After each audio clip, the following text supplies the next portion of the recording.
Hello guys, paano na yun yung mga gamer ngayon? Wala na pagkakakitaan. Kasi tatanggalin na nga, di ba? Buti naman.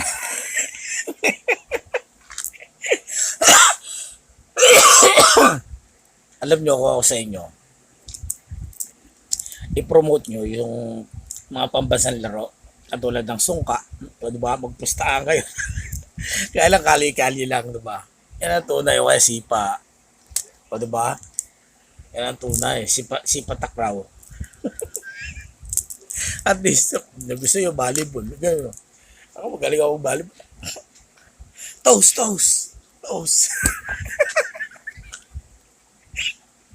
Yan siya sabi ko eh. Paano hindi, wala na kayong kita. O, di ba? E di, maghanap buhay na lang kayo. Mag-apply na kayo. O, di ba? Ay, total naman, mayayaman na kayo. O sa inyo. Mag-negosyo na lang kayo. Ano tunay na pangyayari? Tinda kayo ng mga isda, baboy. Sa palengke, di ba? Bumalik kayo sa umpisa. Ano tunay na pangyayari? Alam nyo guys, dito sa amin, binarinig ako parang bumagsak eh. Alam mo, may pinukpok na tao eh. Parang bumagsak ba? Narinig ko kanina.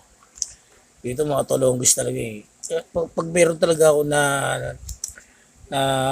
naman dito na mga pumapalya, armalay talaga yan. Tinan mo. Yan tunay na pangyayari. O diba? Ang tunay, hindi po pwede sa akin palya. Yan ang tunay na pangyayari. Kasi mga tolonggis yung ganun sa totoo lang. Dito sa lugar namin guys, sa totoo lang kasi hindi naman sa paninira ng lugar to ah. Lagi ako may nakikitang dumadaang mga wanted dito. Mga wanted na mukha. Mamaya dito yung lugar namin, pinagtataguan ng mga wanted.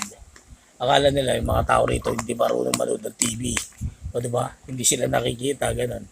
Kaya yung mga taga rito naman, magano kayo, yung tagab ng mga trabador, kailangan NBI, police clearance. Diba, hindi mo alam kung masamang tao yun, hindi mo alam nakapatay na pala yung tao na yun sa ibang lugar. Basta nagtatago lang dito. O diba, kung ako sa mga wanted, magsisuko na kayo. Eh kung 20 years ang ano mo ang kahatol sa iyo eh di nakalaya ka na sana. O diba? Kaysa nagtago ka ng 20 years o kaya 30 years saka ka pala makukulong.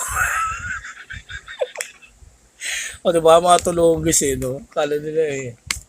O kaya di ano ko lang yun kasi payo ko lang yun kasi marami ako nakikitang wanted na baka nagtatago sa mga bahay-bahay lang.